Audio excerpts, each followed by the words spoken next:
Una semana más en Historia de una época aquí en Decisión Radio.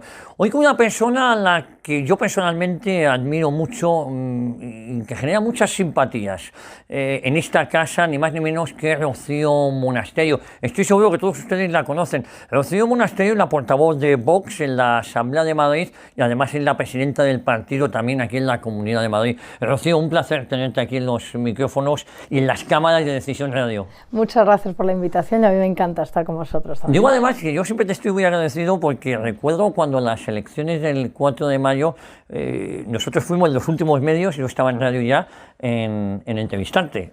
Y además sabíamos de tu agenda esa complicada. Esa campaña tan animada. Sí, fue muy animada.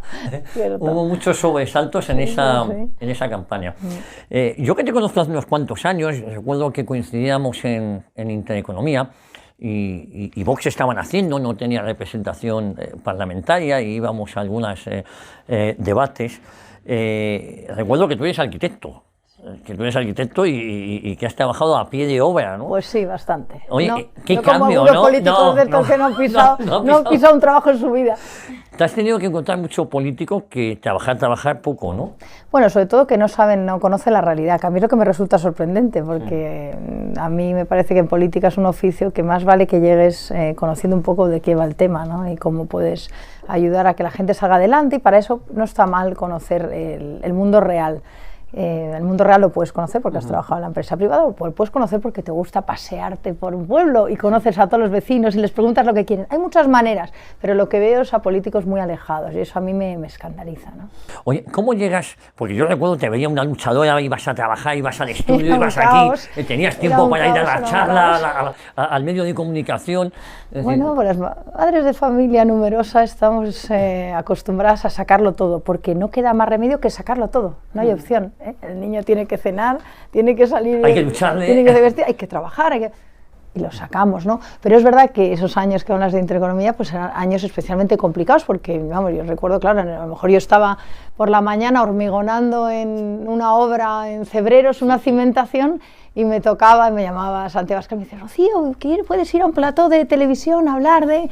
Y yo, pero bueno, ¿dónde? Ah, en la televisión española. Y yo, pero si estoy aquí en Ávila. Bueno, ¿cuánto tardas? Entonces, una hora más tarde estaba yo con la bota del hormigonao, la camisa de leñador, el casco, y aparecía por ahí y me encontraba a todos los políticos, todos perfectamente ahí organizados con todos sus argumentarios. Y llegaba ahí y decía, bueno, pues en lo que creía, ¿no? Porque Vox lo que tiene es que reunió un grupo de gente que teníamos un ADN muy marcado, que no nos hacía falta mandar los argumentarios porque teníamos clarísimo que cualquiera de nosotros iba a un plató iba a defender lo mismo, ¿no? Y esa época pues era complicada. Yo me acuerdo de llegar también de obra a un bar que había cerca de Intereconomía. Era muy gracioso porque yo entraba ahí por la noche, en el cuarto de baño, me cambiaba de ropa porque venía hecha un Cristo, claro, de hormigonar, porque ¿cómo llegas? Y salía, vamos, princesa, y pedía un cortado y un pincho de tortilla. Todas las noches llamaba a los niños y entraba en el plató. Entonces ya, claro, un día el del bar que había al lado, ya estaba un poco mosca y me preguntó, señorita, disculpe, ¿usted a qué se dedica? ¿A qué se dedica? ¿Que viene aquí se cambia? ¿A qué se dedica? Porque no entendía mi mundo, ¿no? Que por la noche cambiaba de look y entraba en un plató de televisión. No, un plato de televisión, no sé qué estará pensando usted, para qué se preguntaba. Vengo a hacer televisión. Exacto. Pero era una época complicada, apasionante, y ahí es donde, bueno, lo que llamamos la travesía del desierto, ¿no?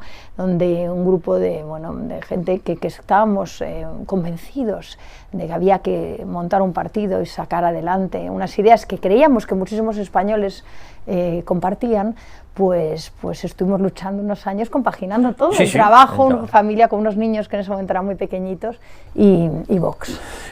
Rocío, tú vienes de familia que sabéis bien lo que es el comunismo, salisteis de Cuba y a partir de ahí, ¿cómo fue? ¿Vinisteis a Madrid o os instalasteis en España? El que sale de Cuba es mi padre. Yo nazco en Madrid, en España. Mi familia es una familia por parte de padre asturiana que salen de Asturias en un barco que se llama El Habana, un velero que había en el puerto de Ribadesella y que llevaba pues a españoles que querían prosperar y que en ese momento familias grandísimas, que no había trabajo para todos y van a Cuba a tener un negocio o a tener un trabajo o a poder, bueno, pues a poder tener un futuro, ¿no?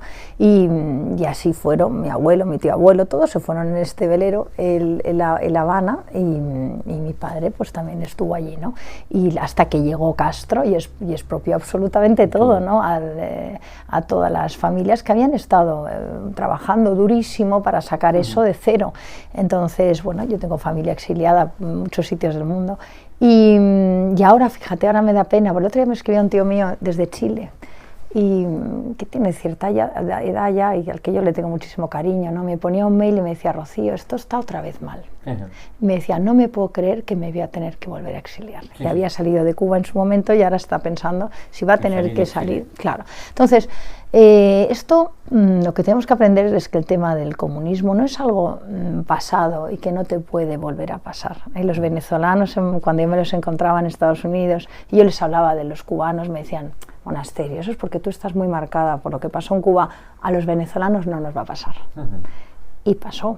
Entonces, la libertad hay que defenderla todos los días, y no se hereda, hay que estar defendiéndola todos los días. Y a veces damos por hecho cosas y no nos preocupamos de pelear por no retroceder ahí. Y con un gobierno como el que tenemos ahora, que es socio de comunistas y bilduetarras, es más importante que nunca ese plantarse y decir: no vais a restringir libertades, no vais a atacar nuestras libertades, no vais a atacar bueno, pues el futuro de España, ¿no?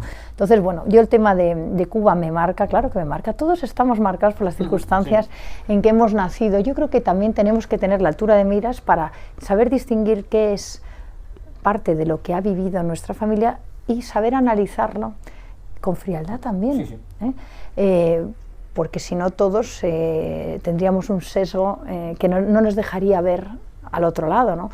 Pero yo creo que teniendo esa capacidad de elevarse y de entender lo que ha pasado, es evidente que el comunismo es lo que ha traído pues millones y millones de muertos, de persecución y de miseria, ¿no? Y es algo que incluso alguien que no tenga un ADN tan marcado como el mío, con solo leer los datos lo tiene claro. Lo tiene que tener claro. Rocío, ¿por qué estudias arquitectura? ¿Por qué te dio...? Fíjate, ¿Cómo llegas a la arquitectura? Yo en COU, en su entrada a COU, estaba preocupadísima porque yo quería, me encantaba la arquitectura, ¿no? Me encantaba dibujar. A mí me encantaba dibujar. Y me sigue gustando, ¿no? Me gustaba pues ir por la ciudad viendo las fachadas, dibujaba todo, acuarelas, óleo, y la verdad es que se me daba bien dibujar. Y entonces, bueno, pues yo pensaba que arquitectura, pero también me gustaba el mundo de las empresariales. Dije, bueno, yo voy a sacar buena nota y luego ya vemos. Decido. Y sí, pero arquitectura es muy vocacional y yo entré en arquitectura y hacía planos desde pequeñita, me encantaba. Y entré en la Politécnica, que es una universidad maravillosa, que disfruté muchísimo y donde aprendí y estuve con catedráticos fantásticos. En la Universidad Pública Española tiene un nivel altísimo y cuando viajas fuera de España y trabajas fuera de España te das cuenta que tenemos ahí un capital de gente con conocimiento que si le quitáramos la ideología seríamos los primeros del mundo. Si perdiéramos menos tiempo en ideología y más tiempo de verdad a promover, a innovar, a aplicar la innovación, el tema de tecnología en la universidad pública, conseguiríamos ser los número uno en todos, porque tenemos las posibilidades para serlo.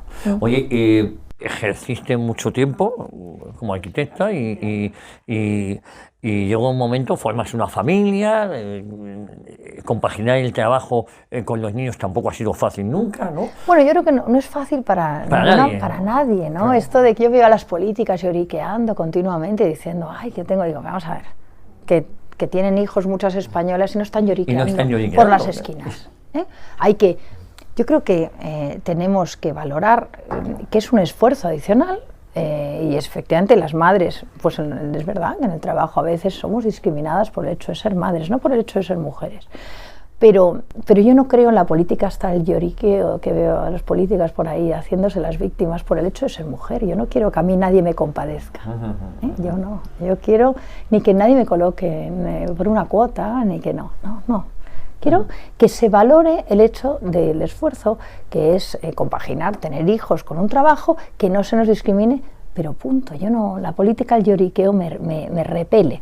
Entonces, Es verdad que hay unos años en que es más difícil, ¿eh? Yo cuando tenía una obra en Badajoz y otra en Barcelona y otra no sé, y tenía un bebé de semanas, pues no era fácil, no era fácil, pero merecía la pena. Eso es lo más importante. Oye, ¿cómo ven tus hijos la fama de su madre? Pues te verán en televisión, te comentarán. Ya no se habla de fama, es una palabra que no nos gusta. No. Más que de fama, de conocimiento, en clase o no. No, se habla de otra cosa. En casa se habla de que a veces hay que hacer esfuerzos por las ideas en las que crees. Ellos ven, yo creo, que, bueno, que sus padres pues ahora tienen una vida un poco más complicada, una vida peor, ¿no? Porque frente a otros que en política consiguen mejorar nivel económico y nivel social, bueno, pues para nosotros en muchas cosas es un sacrificio, pero que lo hacemos encantado y lo hemos hecho voluntariamente. Yo lo que espero es que ellos, en un futuro, cuando vean y miren atrás, frente a todo este tiempo que han perdido de estar con nosotros, como decía el otro día una niña que decía, bueno, mamá, recuerdo cuando íbamos a los columpios en vez de a tantas manifestaciones, ¿no? Lo dijo ahí con un poco de retranca, tiene razón.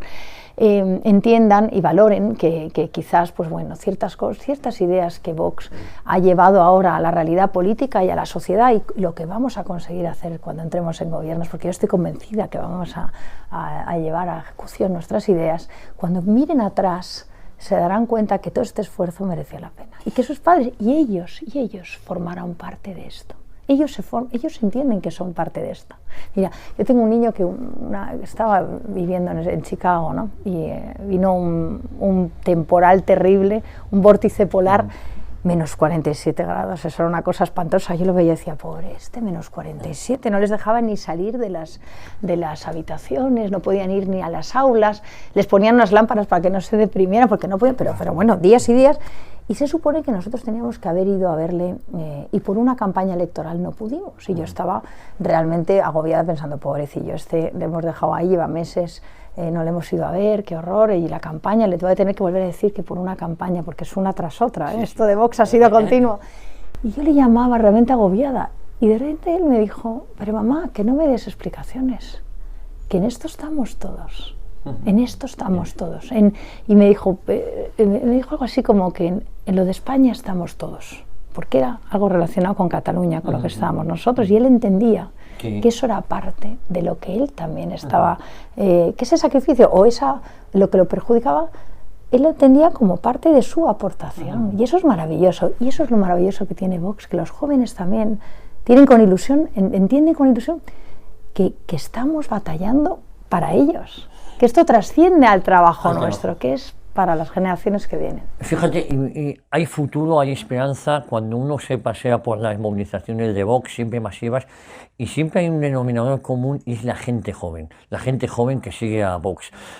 Creo que posiblemente, corrígeme Rocío, hemos llegado a tal punto de hartazgo que las nuevas generaciones, por mucho que algunos pensaban que estaban más adocenadas, más dormidas, no, ha habido un motivo para la esperanza, ha habido un motivo para creer, ¿no?, en una España mejor. Sí, es verdad que los jóvenes tienen ilusión con Vox y la esperanza de que vamos a cambiar, y por supuesto que lo vamos a hacer y no vamos a defraudar.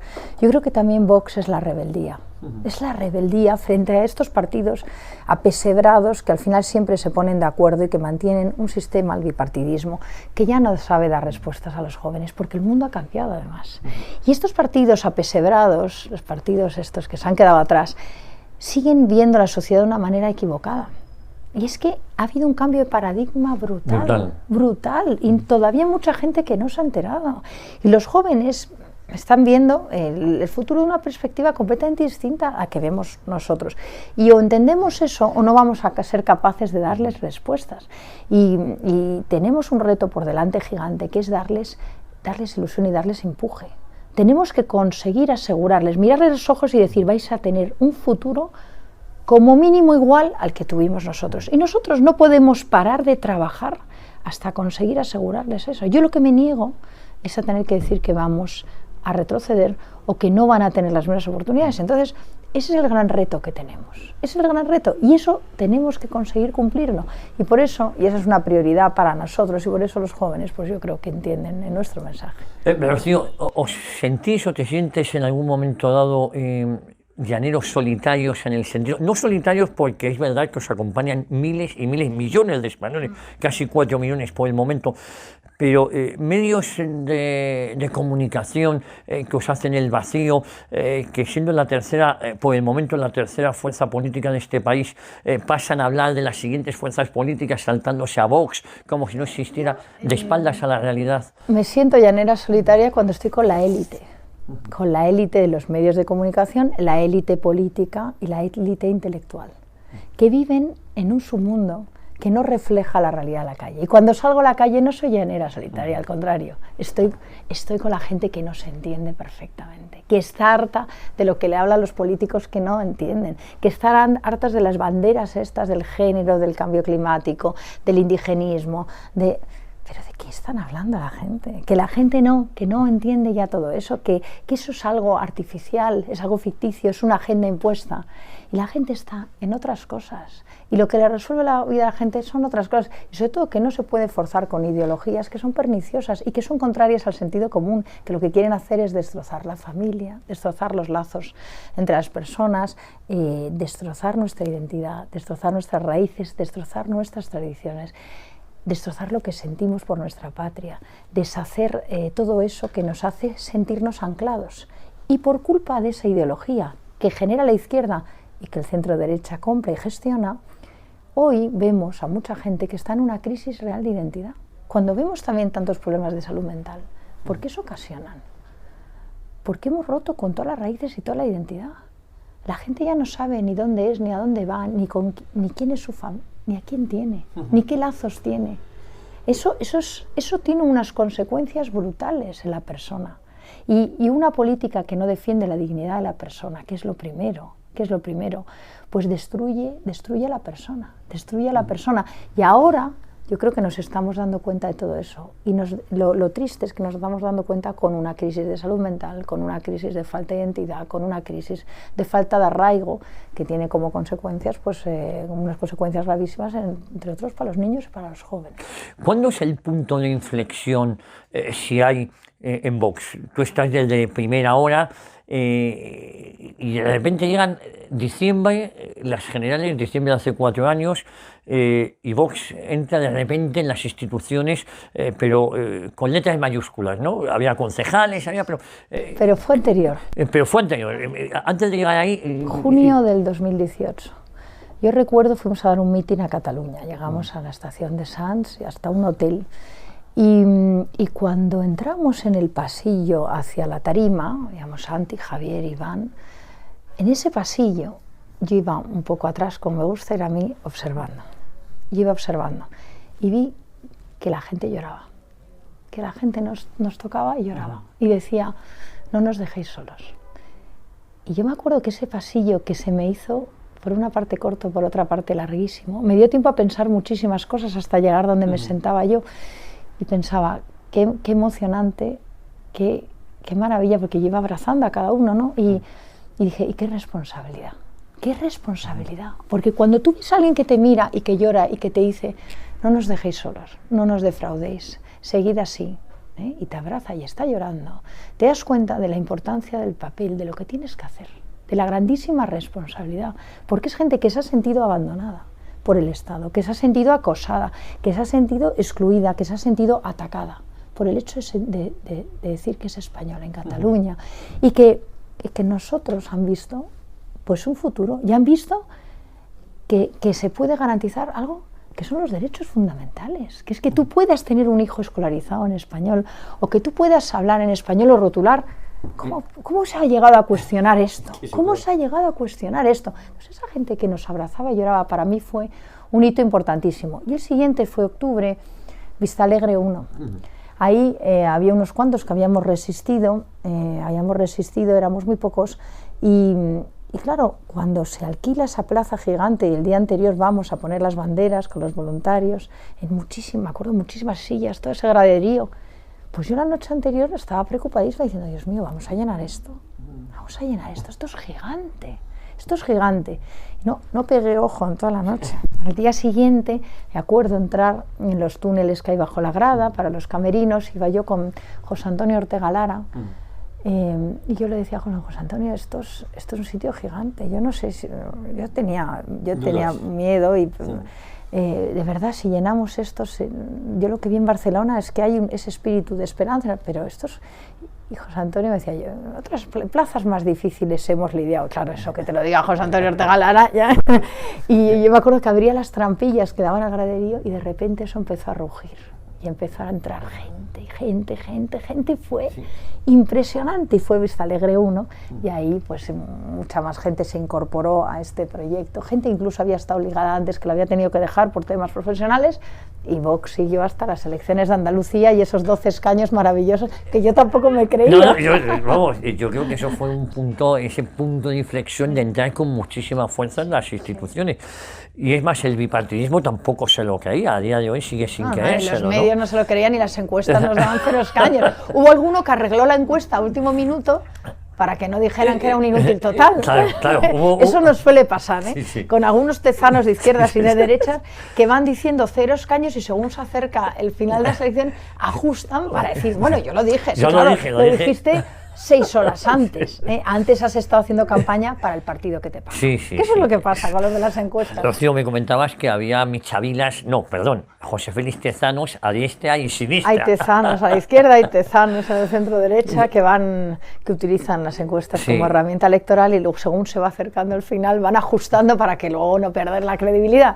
Es algo, de verdad, uno que trabaja en los medios de comunicación, lleva muchos años, yo me avergüenzo muchas veces de cómo se trata, no de ser objetivo ya, sino de manipular, no de criminalizar una opción como es Vox, ¿no? Es perjudicial para ellos porque al final hay un descrédito impresionante, ¿no? Y yo creo que el periodismo, por ejemplo, y el tema de las encuestas, ¿no? Es una profesión que si se hace con seriedad aporta muchísimo. El problema es cuando uno se deja comprar por los partidos y deja de ser serio, ¿no? Yo creo que ahí hay que hacer un trabajo, y yo también creo que los periodistas hay un momento que se tienen que revelar frente a los editores que le cambian titulares, a golpe de talonario del político de turno que le paga la publicidad institucional. Porque eso es lo que pasa. Eso es lo que pasa. Entonces, para fortalecer la democracia, para fortalecer la libertad, para garantizar la libertad, tenemos que estar seguros de tener acceso a la verdad. Acceso a la verdad, porque ahora mismo si no todo es manipulable. Lo estamos viendo con las guerras estas tan peligrosas, ¿no? Con el tema de Rusia, como el control de determinados medios, la falta de libertad lo que hace, y la falta también de educación, hace a la gente manipulable. Y la gente manipulable pierde libertad y acaba acercándose a regímenes tipo los comunistas. Bueno, tú has sufrido determinadas declaraciones que las limitan, las cortan, canutazos que son manipulados, y además lo hacen conscientemente, con lo cual no es que sea un accidente, ¿no? Fíjate, hay una cosa que a mí me llama poderosamente la atención en Vox, y es como, por ejemplo, en las elecciones autonómicas en Cataluña, Inés Arrimadas, que en su momento fue el partido más votado, 46 escaños, hablo de memoria, a los 2 años abandona Cataluña y se viene a la Comunidad de Madrid. Y como Ignacio Garriga, siendo diputado nacional, abandona la comunidad, entre comillas, del Parlamento, de la carrera de San Jerónimo, y se va a Cataluña, se va a su tierra, a su avispero, con 0 escaños, y consigue ser la fuerza más votada dentro de la oposición, porque el PSC es colaborador del nacionalismo catalán. Es decir, yo creo que eso tiene premio y eso ha calado hondo en los catalanes, ¿no? Y acabaremos ganando las elecciones en Cataluña. Lo que he visto en Barcelona yo ahora, la Feria de Abril, es espectacular. Cuánta gente había en esa caseta y cuánta gente está entendiendo el mensaje de Vox. Yo estaré siempre agradecida al trabajo que hizo Ciudadanos en Cataluña. Yo creo que a todos los españoles nos ilusionó y fueron valientes. Luego, circunstancias personales, yo creo que indujeron a abandonar ese frente, ¿no?, de algunos dirigentes. Bueno, pero yo me interesa más alabar el papel de Garriga. Ignacio Garriga es un tipo extraordinario, que siendo consciente del sacrificio para él y para toda su familia que supone estar dando una batalla que es de largo, es una carrera de fondo, de mucho tiempo, para recuperar todo lo que se ha perdido en Cataluña, para recuperar la libertad. Entonces, Ignacio es un ejemplo para todos nosotros, porque es de los que acepta esta posición, asumiendo que su vida personal va a perder, que sus hijos van a tener que hacer sacrificios, que su mujer va a tener que hacer sacrificios, que no van a poder salir de casa al colegio sin muchísimas escoltas, que van a tener que cambiar de casa por la persecución, que va a tener que dejar una profesión en la que ganaba mucho más dinero, y le iba mucho mejor. Entonces, es un ejemplo de ese espíritu que es el que hace falta de compromiso con España para sacar esto adelante. Y yo creo y espero que haya muchos Ignacios Garriga. Y yo lo que invito desde aquí es a todos aquellos que quieran, de verdad, pues por encima de los intereses materiales, del egoísmo que ahora mismo pues es un poco lo que impera en la sociedad, ¿no? Pues dar ese paso de luchar por algo común, y por un futuro mejor y de una manera pues como Ignacio, que es un ejemplo para todos nosotros. Ignacio tiene una carrera larga por delante, pero yo creo que en Cataluña acabaremos ganando las elecciones. Yo creo que no va a haber ninguna duda, sobre todo porque está reconquistando Cataluña, para que nos entendamos. ¿No tienes la sensación, Rocío, de que cuando el gobierno o ahora Feijóo hablan de diálogo, siempre dialogan con los mismos, nunca dialogan con esa Cataluña, con esos catalanes que sufren, que son perseguidos, que llevan años sometidos a la tiranía del separatismo? ¿No tienes esa impresión? Bueno, yo es que lo que no contemplo es la conllevanza con los enemigos de España. No lo contemplo. Entonces no entiendo cómo puedes pretender apaciguar, contentar y al final entregar lo que quieren aquellos que te han atacado tan brutalmente. ¿Y cómo van a Cataluña pidiendo perdón? ¿Qué es esto? Pero eso lo hemos visto muchas veces, ¿no? Lo hemos visto con Rajoy. Entonces, es otra vez una nueva versión de lo que ya hemos visto. Yo creo que los españoles ya no hace falta que digamos nosotros nada, porque cuando lo ven en la televisión ya entienden por dónde van, ¿no? Y ya todo el mundo lo ha entendido. Existe el efecto Feijóo, porque yo hablaba del Partido Popular Vintage, ¿no? Y digo vintage porque no ha habido una sola aportación nueva de Núñez Feijóo, y cuando ha ido a Cataluña precisamente creo que no ha sido para dar buenas noticias a aquellos que en un momento dado buscaban algún tipo de esperanza del Partido Popular, ¿no? Lo digo con mucho dolor, además. Bueno, yo lo que creo que lo que no, pues es lo que escuchamos declaraciones que ya las conocemos de líderes anteriores del mismo partido, ¿no? Entonces la gente dice, pero esto no se entiende. Entonces Vox está en otra cosa. Vox está en un proyecto común para España, en ilusión, en esperanza, y todo eso hay que dejarlo atrás. Vintage yo creo que ya mucha gente ha entendido que eso es parte de algo que está atrás.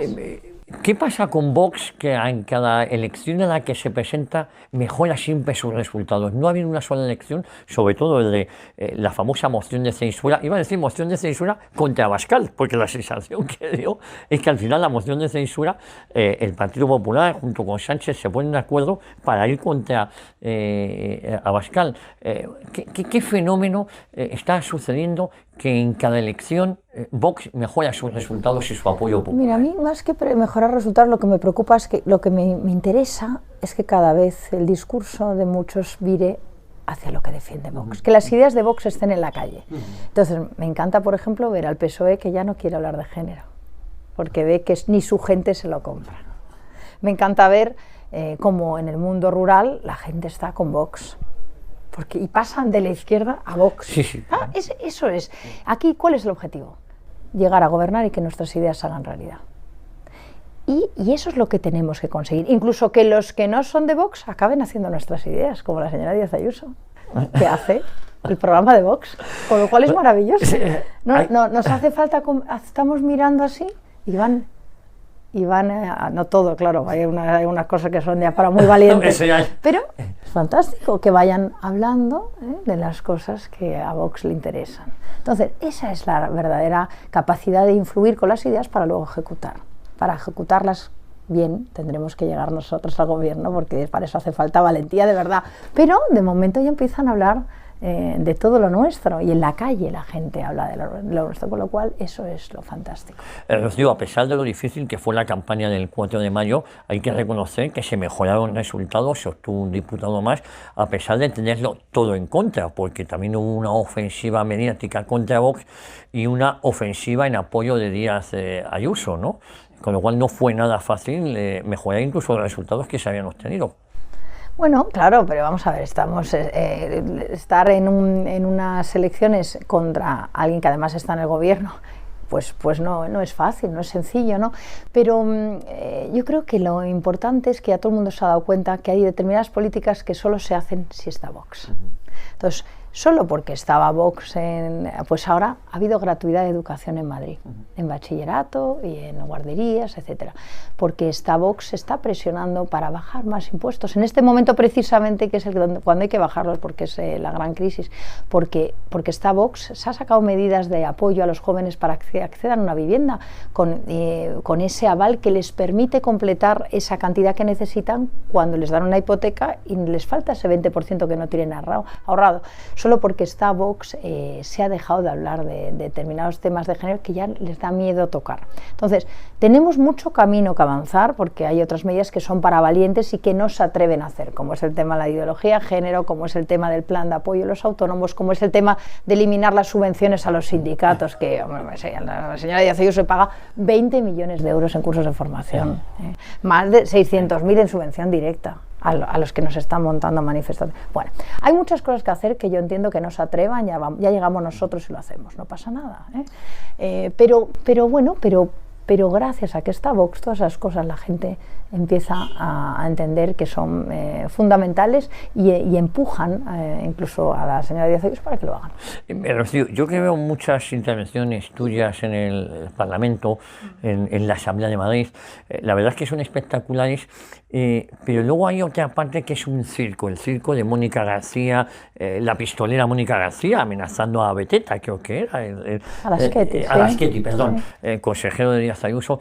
La verdad es que tiene que ser un número el estar ahí en muchas ocasiones, ¿no? Pues mira, yo el otro día lo estaba pensando, bueno, el otro día, mira, estaba pensando en el tema de los niños, de educación, de cómo se tratan entre los niños, y pensé, pero ¿qué le vamos a decir nosotros a los niños? Si lo que ven es que la señora Díaz Ayuso y la señora Mónica García se enzarzan en una discusión de pistolas y de insultos, ¿eso qué aporta? Aporta un momento de diversión, de zascas.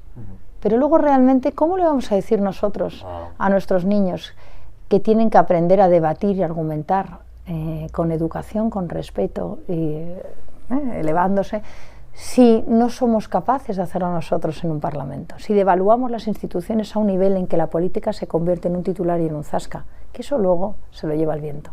Entonces, yo a veces también he caído en eso, pero hago un esfuerzo para no caer, porque creo que no aporta nada. Y lo que creo que tenemos que hacer ahora mismo es estar en la calle intentando resolver lo que tenemos por delante, que es una crisis económica muy importante, y que hay que decir la verdad a la gente. Tenemos por delante unos meses muy difíciles, pero si vamos juntos, si tomamos las medidas adecuadas, si hacemos un plan anticrisis, si bajamos los impuestos, si reducimos el gasto, si dejamos de subvencionar a los sindicatos, si ayudamos a las pymes y a los autónomos y protegemos a las familias, salimos, pero tenemos que estar a eso, no a los zascas.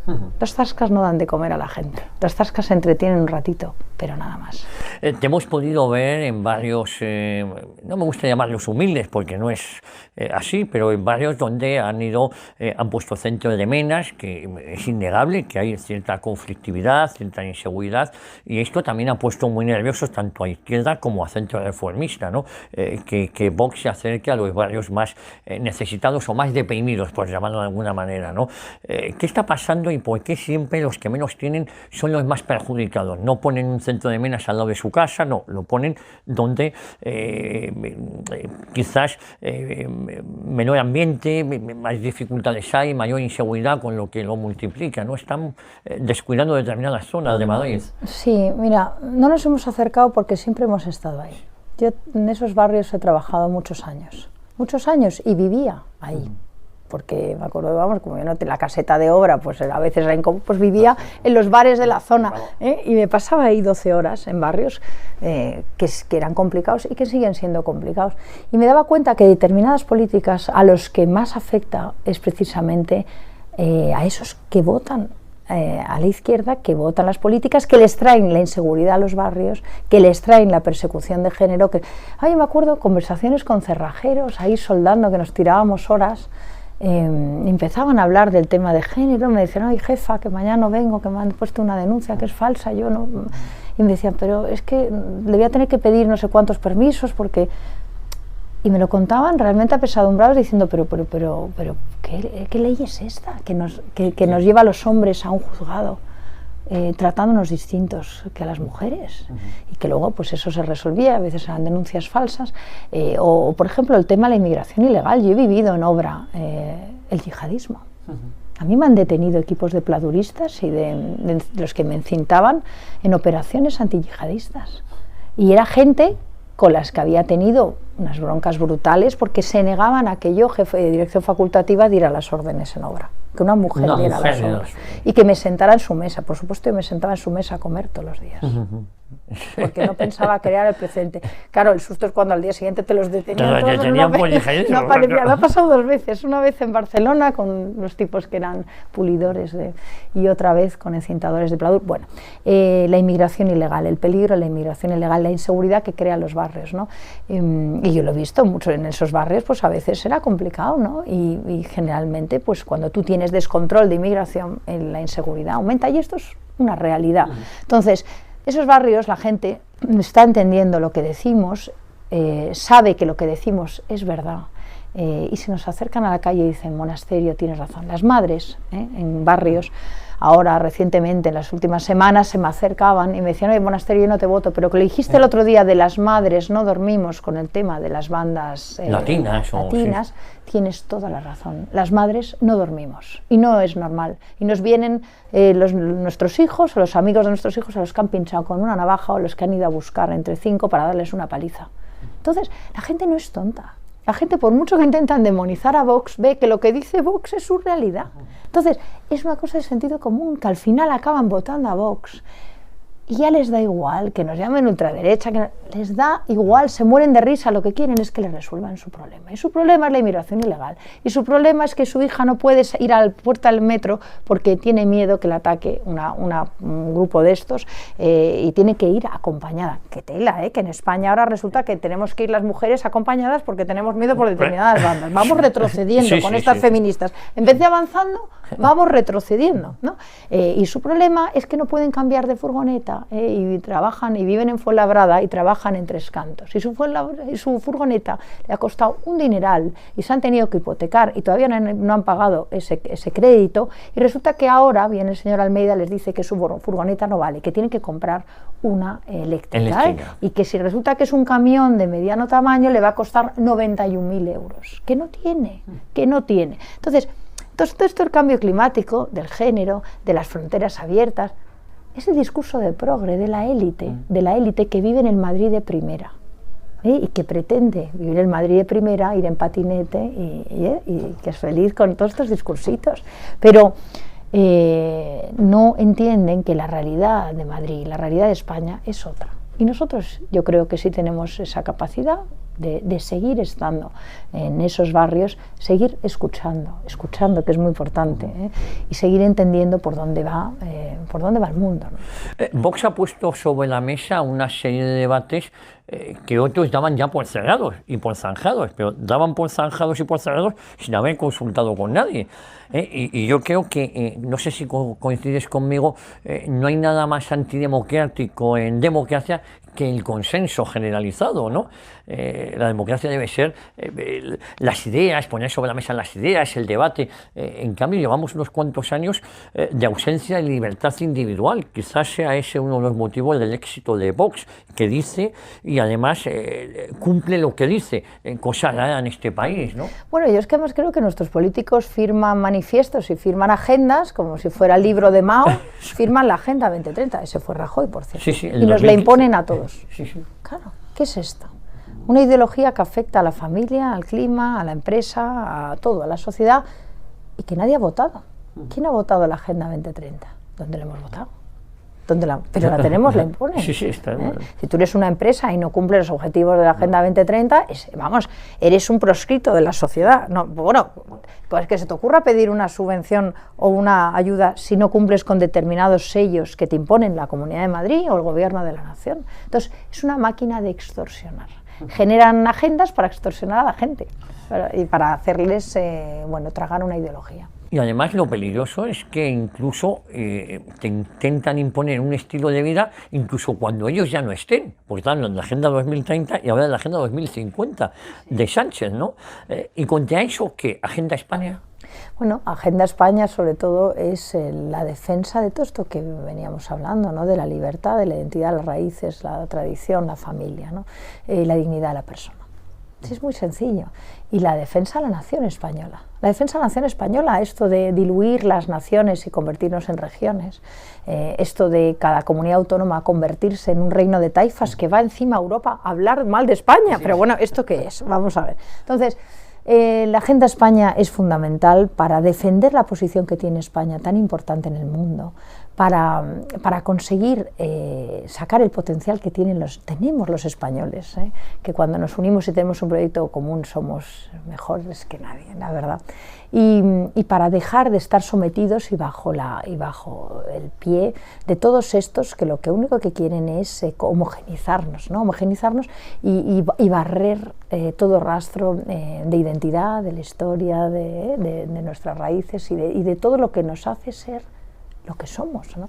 Y yo creo que muchos españoles por eso pues la Agenda España la están comprando y cuando vamos por la calle nos dicen, oye, estamos con vosotros, que eso es lo que vemos estos días por ahí. Rocío, te hemos podido ver en la Plaza de Toros también, ¿eh? Hombre, bastante, todo lo que puedo, ¿eh? Que no es fácil, pero ¿están los toros en peligro en España? Es un sector que lo ha pasado muy mal últimamente también, el sector ganadero, el campo en general, y Vox es un firme defensor del campo español, ¿no? Van a tener la suerte que Vox va a llegar en breve a todos los gobiernos y los toros van a salir, van a protegerse como parte de la cultura española. El que quiera ir que vaya, que exacto, no vaya, libertad ¿no? absoluta, pero es nuestra cultura, son nuestras raíces y a mí me encantan, además, y nos encantan. Oye, Rocío, prácticamente falta un año para las siguientes elecciones autonómicas. Bueno, la verdad es que no van a ser nada fáciles, pero creo que en la calle hay un pulso de que Vox sigue adelante. Tenemos antes en Andalucía también una cita electoral con una magnífica candidata. Las mujeres de Vox nadie les tiene que decir lo que tienen que hacer, pensar o hablar, ¿no? No, van listos, ¿cómo se les ocurre? No, la verdad es que no. En Vox de verdad se respeta la igualdad de verdad, ¿no? Y ahí lo que es por mérito y esfuerzo, nadie te va a colocar por el hecho de ser mujer, que es una vergüenza, ¿no? Como las listas cremalleras estas que se rellenan. Claro. Sí, yo me sentiría humillado si me pues tienen que decir totalmente. como hombre. Y en la empresa igual y en todo, ¿no? Es la política esta de a las mujeres tratarnos como débiles, es la política del lloriqueo, que parece ser que las mujeres solo pueden hablar como si tuviéramos una debilidad, no, las mujeres en todo caso somos muy fuertes y eso se ha demostrado a lo largo de la historia porque somos fuertes mentalmente y la fortaleza mental es la que te consigue que llegues a los objetivos y somos concienzudas también. Esas dos cosas son fundamentales y somos la clave de la familia. Cuando fallan las madres, falla todo. Fíjate, Rocío, te he dicho que se te veía de vez en cuando por las ventas, pero también se te ha visto mucho por el campo del Rayo Vallecano, ¿eh? También, ¿Te me gusta encanta el ir. fútbol? Sí, me gusta, sí. Estoy ahí pendiente. Es que el fútbol es muy importante. Y bueno, aparte, a ver, yo toda la vida desayunando en construcción, mi desayuno a las 11 de la mañana, ¿de qué hablábamos? Con el marca del fútbol, no vamos a hablar. Estaríamos hablando ahora de si viene Mbappé, no viene Mbappé, si la madre de Mbappé, si vendemos a Hazard, ¿qué hacemos, no? Pues es nuestra conversación, ¿eh? Pero el fútbol es fundamental para entender España. Y el fútbol, además, yo lo disfruto muchísimo. Es divertidísimo y en casa se juega mucho el fútbol, las chicas y los chicos. Y las chicas peleonas, ¿eh? Sí, casi mejor que los chicos. No sé si van. Aprendemos a no hacer la entrada al quiebro ese de cintura que consigue que el otro pase por ahí y acabe en un seto. Pues eso, pero no pasan las dos. El balón y el jugador no pasan, ¿eh? Rocío, ¿cómo os organizáis en casa? Porque llevan también mucho viaje, mucha comparecencia, mucha preparación, porque las cosas no salen solas, hay que prepararse cuando uno va a comparecer en el Congreso. Tú también, ¿cómo os organizáis en casa? Llevamos toda la vida organizados y trabajando muy duro. Trabajábamos en Madrid, trabajábamos en Polonia, en Varsovia, de martes a jueves Iván estaba afuera o estaba yo de obras por toda España, con niños muy pequeñitos. Estamos acostumbrados a formar un equipo, porque esa es la clave del matrimonio, que es formar un equipo. Esto no es trabajo de uno, es trabajo de dos. Y cada uno lo que mejor se le da, optimizarlo, ¿no? Y saber que siempre tienes el plan B, ir turnándose en las cosas y tener muy buen humor. Entonces, ¿cómo se saca esto? Pues con buen humor. A veces no sale todo perfecto, a veces no sale mal, a veces no hay manera porque los dos estamos con jaleo, pero de verdad yo creo mucho en ese trabajo en equipo y en ese concepto del matrimonio, que es que yo creo que se está perdiendo, ¿no? Y a entender que para que salgan las cosas, por supuesto que hay sacrificio y hay que a veces dejar de hacer otras que te gustaría, ¿no? Sobre todo cuando los niños son muy pequeños y cuando hay que sacar mucho trabajo adelante, pero se puede hacer perfectamente y sin lloriquear. Pero es un trabajo de los dos, es un trabajo de los dos. Iván y yo nos coordinamos muy bien. Es verdad que tenemos muchísimo trabajo, pero hemos trabajado muy fuerte antes en nuestra vida anterior. En el mundo de la construcción no es fácil, ¿eh? Irse a Varsovia a arreglar edificios cuando, bueno, pues era hace 20 años que era complicado y pues no era sencillo, ¿eh? Con ese avioncito de Lot que parecía que las nevadas esa parecía que ibas a acabar. No sé cómo no, era terrorífico. Y bueno, y ahí hacíamos nuestros turnos para sacar todo adelante y ahora igual. Trabajamos mucho, pero trabajamos encantados y creemos que todo este esfuerzo va a merecer la pena y además los niños ahora ya son un poquito más mayores, con lo cual es todo un poco más fácil, ¿no? Oye, Rocío, queda prácticamente un año, como te decía, para unas nuevas elecciones. Da un poquito de vértigo, ¿no? A veces no, otro proceso electoral, ¿no? Bueno, nosotros tenemos músculo, ¿no? Ya eso, ya estamos entrenados. Y aparte que en un año pasan tantas cosas en política y últimamente más. ¿Te das cuenta? Es que nos están pasando cosas todas las semanas a una velocidad relámpago. Te pierdes 6 horas de actualidad informativa y estás perdido. Entonces, van a pasar muchas cosas este año. Lo primero que tenemos, el objetivo, es llevar a Macarena a que sea presidenta de la Junta de Andalucía, y eso lo tenemos el 19 de junio. Y ahí vamos a estar todos codo con codo de escuderos de Macarena. Para llevarla en volandas y que consiga hacer Andalucía lo que hay que hacer, que es sacarlo adelante, desterrar por fin las políticas de la izquierda, desterrar a estos sindicatos corruptos, desterrar a los de los ERES, levantar las alfombras y sacar a todos los apesebrados y conseguir que Andalucía saque todo su potencial, que lo tiene, que es brutal, no solo en turismo, en tecnología, universidades, en investigación, que tenemos proyectos como el del CERN de Granada, que podríamos estar con un acelerador de partículas y ser los número 1 del mundo y resulta que se lo va a llevar Japón por incapacidad de las autonomías y del gobierno de la nación. Entonces, tenemos por delante un futuro gigante en Andalucía. Ahora estamos todo el equipo, todos a una, como hemos hecho con Gallardo en Castilla y León, para que Macarena llegue a presidenta, y en Andalucía Vox va a conseguir lanzar pues un mensaje y hacer unas políticas que va a tirar de España y conseguir que Andalucía sea la locomotora de España. Rocío, ha sido un placer tenerte aquí en Decisión Radio, en los micrófonos y en las cámaras de esta casa. Espero que no sea la última vez que vengas por aquí, ¿eh? Yo vendré mucho más cuando me invitéis, y además estáis aquí fenomenal, me ha encantado todo, o sea que contad conmigo. Muchísimas gracias por haber venido. Y a todos ustedes les esperamos la próxima semana aquí en Decisión Radio, en Historia de una Época. Dios mediante, siempre la próxima semana aquí.